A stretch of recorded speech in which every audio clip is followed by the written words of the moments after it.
आज मैं आपको बताऊंगा कि n नंबर अगर हमें गिवन है तो उसमें से ग्रेटेस्ट नंबर कैसे फाइंड आउट करते हैं। एक्चुअली मैंने एक वीडियो अपलोड किया था, flow chart of finding greatest number among 3 number, यानी कि 3 नंबर में से सबसे बड़े नंबर को फाइंड करने के लिए मैंने एक फ्लो चार्ट डिजाइन किया था।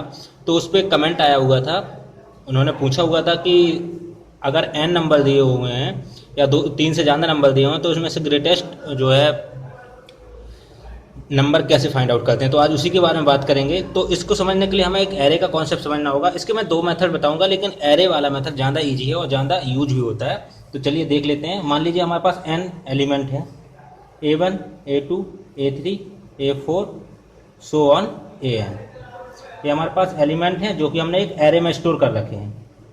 अगर आप बिना एरे के यूज करेंगे तो काफ़ी लंबा प्रोसीजर है, वो भी मैं आपको एक्सप्लेन करूंगा। अभी आप ये समझिए कि ये एरे है, यहाँ पे भी बहुत सारे कॉलम्स हैं। तो इसकी इंडेक्सिंग 0 1 2 3 अप टू n-1 होगी।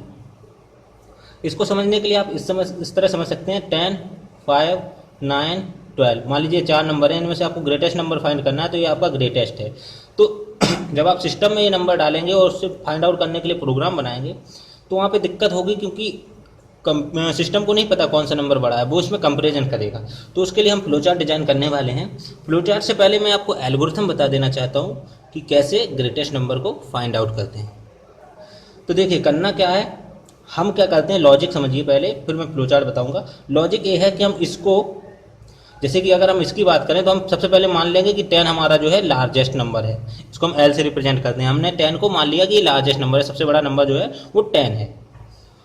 अब इसको हम इससे कंपेयर कराएंगे, 5 और 10 को कंपेयर कराएंगे कि कौन सा बड़ा है। अब 5 बड़ा है कि 10 बड़ा है, तो जाहिर सी बात है 10 बड़ा है, तो हमें इसमें कोई चेंजेस नहीं करना है। फिर इन दोनों में से जो बड़ा है वो निकाल के आया, यानी कि इसमें से क्या निकल के आया, 10।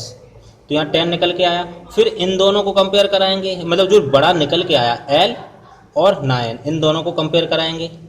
इन दोनों में कौन सा बड़ा है, फिर से L ही बड़ा है, 10 ही बड़ा है, तो इसमें फिर से 10 आ जाएगा। फिर L को और 12 को कंपेयर कराएंगे कि इन दोनों में कौन सा बड़ा है। अभी L क्या है, 10 है, 10 और 12 में देखेंगे सबसे बड़ा कौन है, 12 है, तो यहाँ पे 12 हमारा आ जाएगा। तो इसका मतलब क्या है कि ये सिमिलर है 2 नंबर में से बड़े नंबर को फाइंड आउट करने जैसा ही। तो इस तरह से आप इसको कैलकुलेट कर सकते हैं। तो चलिए अब हम इस पे आते हैं n नंबर पे। तो हम इसमें क्या करते हैं, हम सबसे पहले एज्यूम कर लेते हैं, इसको हम एक एग्जांपल और लेते हैं यहाँ पे। चलिए 10 12 9 18 एंड 66 मान लेते हैं। चलिए इसको 6 मान लेते हैं, इसको 6 मान लेते हैं, इसको 0 मान लेते हैं।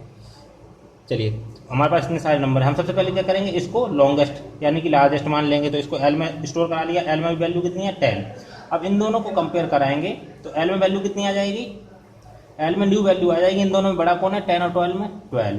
तो अभी L में वैल्यू कितनी आ गई, 12। अब इन दोनों को रन कराएंगे तो अभी भी L में कितनी वैल्यू है, 12, कोई दिक्कत नहीं। फिर इन दोनों को कंपेयर कराएंगे। अब देखिए फिर से 12 और 18 कंपेयर होगा तो बड़ी वैल्यू 18 है, तो L में अगली बार 18 वैल्यू आएगी। फिर इन दोनों को कंपेयर कराएंगे तो 18 ही रहेगी। फिर इन दोनों को कंपेयर कराएंगे तो 80 रहेगी। तो हमारा फाइनल आउटपुट जो है 18 आएगा। इसी तरह से हम इसको देखते हैं।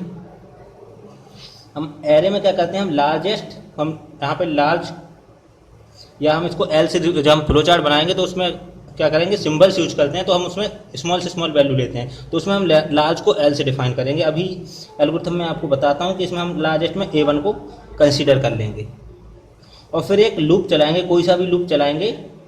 चलिए मैं यहाँ लूप, किसी लूप का नाम नहीं दे रहा हूँ, लूप लिख देता हूँ। Loop I equals to 2 to n-1, यानी कि यहाँ से लेके यहाँ तक ये लूप चलेगा। अब करेगा क्या ये लूप, वो देख लेते हैं। If a of I is greater than large, then क्या कर देगा, large equals to a of I। अब उसके बाद मैं बता रहा हूँ करना क्या है, और उसके बाद हम करेंगे प्रिंट लार्ज। तो ये हमारी एल्गोरिथम है लार्जेस्ट नंबर को फाइंड आउट करने की। और इसको थोड़ा सा अच्छे से समझने की कोशिश करते हैं।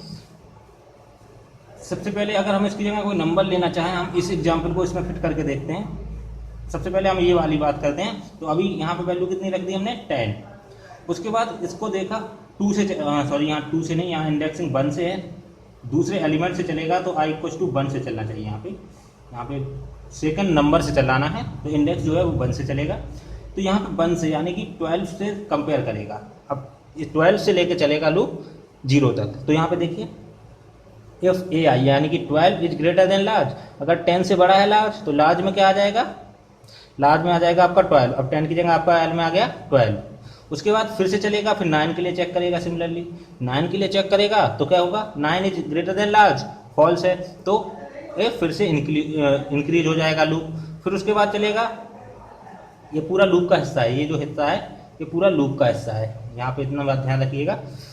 तो ये पूरा हिस्सा लूप का है। तो उसके बाद अगली बार फिर चलेगा 18 के लिए, फिर देखेगा 18 क्या लार्ज से बड़ा है, लार्ज अभी कितना है 12, 18 बड़ा है तो जाहिर सी बात है ये फिर से 18 आ जाएगा। फिर 6 के लिए चलेगा तो 6 छोटा है, कोई दिक्कत नहीं। 0 के लिए चलेगा, 0 छोटा है और लास्ट में प्रिंट क्या करा देगा, लार्ज। अब लार्ज में क्या स्टोर है, पहले 10 था वो कैंसिल हो गया, 12 आया वो भी कैंसिल हो गया, अब 18 जो है वो आपका लार्ज नंबर हो जाएगा। ये तो था इसका लॉजिक या इसकी एल्गोरिथम। अब इसका फ्लो चार्ट देख लेते हैं। चलिए फ्लो चार्ट देखते हैं। तो यहाँ पे n नंबर हैं, तो सबसे पहले तो हम यहाँ पे n नंबर जो है हमारे, उसमें हम क्या करते हैं, लार्ज को हम डिनोट करेंगे L से। ये थोड़ा सा जो है नोटेशन हम यूज करेंगे ताकि हमारा जो क्या होगा स्पेस जो होगा कम होगा, क्योंकि हमें इसमें सिंबल्स का यूज करना होता है फ्लो चार्ट में। उसके लिए हमें जो होता है हम कम से कम उसमें लिखना चाहेंगे।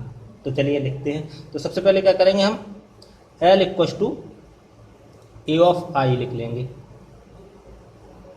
ये पहली लाइन होगी। आप चाहें तो इसी में एक चीज़ और डिफाइन कर सकते हैं, चाहे इसको आप अलग से डिफाइन कर लीजिए कि i इक्वल टू 1 से चलेगा। ये कहाँ से चलेगा, i इक्वल टू 1 से। अब अगर आप इंडेक्सिंग 0 से देना चाहते हैं, इसमें देखिए ये फ्लो चार्ट है, ये एल्गोरिथम नहीं है, तो इसमें आप इंडेक्सिंग अपने मन से दे सकते हैं। आप यहाँ पे अगर 1 से यहाँ इंडेक्सिंग देते हैं, यहाँ पे 1 से इंडेक्सिंग देते हैं तो आप यहाँ 2 लिखेंगे, यानी कि आप जो एलिमेंट यहाँ पे यूज किए हैं उसके बाद वाली इंडेक्सिंग देंगे। तो आप चाहें तो इसको A0 भी कर सकते हैं, यानी कि पहला एलिमेंट है तो ये 1 से स्टार्ट होगी। और अब फॉर लूप का हमने आपको फ्लो चार्ट बताया था। For loop, by loop, do by loop, कोई भी लूप लगा सकते हैं। मैं यहाँ फॉर लूप का यूज करता हूँ। तो क्या होगा, सबसे पहले फॉर लूप मैं यहाँ पे स्टेटमेंट लिख देता हूँ। फॉर लूप में होता क्या है, for i equal to 0, i is less than n, i plus plus, ये 3 चीज़ें होती हैं फॉर लूप में और ये उसकी बॉडी होती है। तो बॉडी के बारे में तो यहाँ पे नीचे आएगा, पहला स्टेटमेंट आया ये, उसके बाद क्या होगा, बॉडी एग्जीक्यूट होगी। तो अब बॉडी पे आते हैं। बॉडी क्या है, बॉडी से पहले ये यहाँ पे जाएगा ये कंडीशन चेकिंग पे, कंडीशन फुलफिल होती है कि नहीं। तो कंडीशन हम यहाँ पे लिख देते हैं। कंडीशन लिखने का यही हमारे एक पास सिंबल है। तो कंडीशन में लिखते हैं i is less than n, यानी कि ये कब तक चलना चाहिए, n तक चलना चाहिए, जहाँ तक हमारे टोटल नंबर ऑफ एलिमेंट है। तो ये n तक आपका जो है चलेगा, जितने नंबर आपके होंगे। होगा क्या, अगर ये ट्रू होता है, अगर ये ट्रू होता है तो कहाँ जाएगा, यानी कि फॉर लूप के अंदर जाएगा। फिर हमारे पास एक नंबर नया आ गया, यानी कि A0 तो था ही हमारे पास, L में हमने एक नंबर और ले लिया I वाला। तो अब हम चेक करेंगे A of I is greater then L। अगर A ऑफ I, जैसा कि हम यहाँ पे देखिए यहाँ पे कर रहे थे कि हमारा L और इसके साथ कंपैरिजन कर रहे थे, अगर जो बड़ा होगा उसको L में स्टोर करा रहे थे। ऐसे ही यहाँ पे A ऑफ I और L में कंपैरिजन करा रहे हैं, जो बड़ा होगा उसको हम यहाँ पे यूज कर लेंगे। तो हमारा मान लीजिए AI अगर बड़ा है, ये फिर से ट्रू हुआ अगर, तो कहाँ चला जाएगा, ट्रू होगा तो ये चला जाएगा L equal to A of I, ठीक है। और यहाँ से चला जाएगा ये, अगर ऐसा होता उसके बाद कहाँ जाएगा, I equal to I plus 1। ये इंक्रीमेंट हो रहा है यहाँ पे। और अगर ये फॉल्स भी होता है तब भी I इंक्रीमेंट तो करना ही करना है। फॉल्स भी होता है तब भी I इंक्रीमेंट में जाएगा और यहाँ से ये सीधा लूप में दोबारा हो जाएगा। और अगर ये फॉल्स होता है, यानी कि सारे एलिमेंट खत्म हो चुके हैं, तो यहाँ पे हम क्या करा देंगे, प्रिंट L, यानी कि हमारा जो लार्जेस्ट नंबर है उसको हम प्रिंट करा देंगे। अब देखिए इतना छोटा सा वो है, जब हमने 3 नंबरों का बताया था तो वो काफ़ी लंबा गया था, लेकिन ये काफ़ी छोटा है। तो इसको हम समझने की कोशिश करेंगे। सबसे पहले हम इसको दोबारा से एक्सप्लेन बता दें आपको। यहाँ पे मान लीजिए हमारे पास नंबर है, मैं यहाँ पे नंबर लेके आपको एक्सप्लेन कर रहा हूँ। चलिए नंबर है हमारे पास 5, 8, 12, 2 एंड 3 इतने नंबर हैं मान लीजिए। तो सबसे पहले लार्ज में क्या आ गया 5, तो हम यहाँ पे लिखते हैं L इक्वल्स टू 5, इसको हम हटा देते हैं, फॉर लूप की बॉडी थी। L इक्वल्स टू 5, उसके बाद I इक्वल्स टू 1, यानी कि ये 0 था तो अब I यहाँ पे पॉइंट कर लेंगे। उसके बाद क्या करेंगे, I is less than n, n कितना है 1 2 3 4 5, 5 से छोटा है n, यस 5 से छोटा है, I इज लेस देन 5। चलिए यहाँ पे भी ठीक है, तो ये अंदर जाएगा तो चेक करेगा A ऑफ I, यानी कि 8 इज ग्रेटर देन L, अगर ग्रेटर देन है तो क्या करेगा L में A की वैल्यू को फिट कर देगा, यानी AI की वैल्यू AI की वैल्यू कितनी है अभी 8, तो यहाँ पे 8 फिट कर देगा।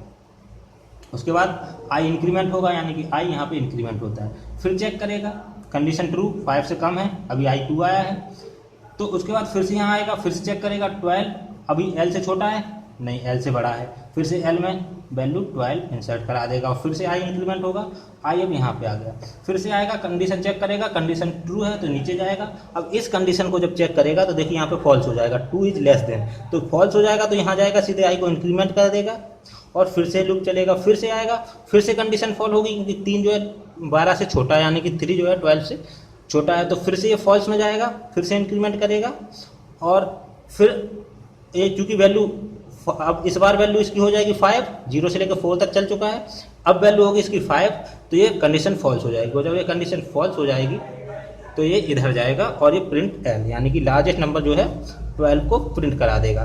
तो इसको आप बना लीजिए, ये चूँकि कमेंट में पूछा गया था तो मैंने इसको बना के दिखाया है, और अगर आप ऐसे ही क्वेश्चन पूछना चाहते हैं तो बिल्कुल आप नीचे कमेंट में लिखिए, मैं उनके सॉल्यूशन आपको प्रोवाइड कराऊंगा। और इससे मुझे भी लगता है कि हाँ आप लोगों को सीखने का मन है, तो मैं जहाँ ज़्यादा अच्छे से एक्सप्लेन करने की कोशिश करूँगा। तो अगर आप कोई भी सी में कोई प्रोग्राम आपको दिक्कत दे रहा है या कोई आपको कॉन्सेप्ट समझ में नहीं आया, तो आप नीचे कमेंट जरूर कीजिए ताकि मैं उसको और अच्छे से एक्सप्लेन कर पाऊँ। तो ये फ्लो चार्ट जो है, ये देखिए इतना छोटा सा फ्लो चार्ट है, जबकि मैंने जब 3 नंबर का फ्लो चार्ट बनाया था, 3 नंबर से बड़ा नंबर फाइंड आउट करने के लिए, वो काफ़ी लंबा गया था, लेकिन एक्चुअली में इसकी लेंथ उससे ज़्यादा है। क्यों? क्योंकि यहाँ पे लूप बार बार चल रहा है, वो उसमें कोई लूप नहीं लगाया था। तो ये मत समझिए कि ये छोटा पड़ रहा है वो ज़्यादा, जब इसको एग्जीक्यूट कराएंगे तो इसको एग्जीक्यूट कराने में टाइम ज़्यादा लगेगा। तो इसमें दोनों चीज़ें आप नोट कर लीजिए, ये आपकी पहले तो एल्गोरिथम है और ये आपका फ्लो चार्ट है। तो इन सबको एक बार आप जरूर बना लीजिए और इसको प्रोग्राम बना के रन कराने की कोशिश कीजिए। अगर आप प्रोग्राम रन नहीं करा पा रहे हैं या आपको कोई डाउट हो रहा है प्रोग्राम रन कराने में, तो आप नीचे कमेंट में ज़रूर लिखिए, मैं इसका भी वीडियो बना के आपको प्रोवाइड करा दूंगा। और अगर आपने अभी तक मेरे चैनल को सब्सक्राइब नहीं किया तो इसको जल्दी से सब्सक्राइब कर लीजिए, और मेरे इस वीडियो को, अगर आपको वीडियो समझ में आया तो इसको लाइक ज़रूर करिएगा ताकि मुझे पता चले कि हाँ आप लोगों को समझ में आ रहा है वीडियो। मिलते हैं नेक्स्ट वीडियो पे, तब तक देखते रहिए, सीखते रहिए। Thank you for watching.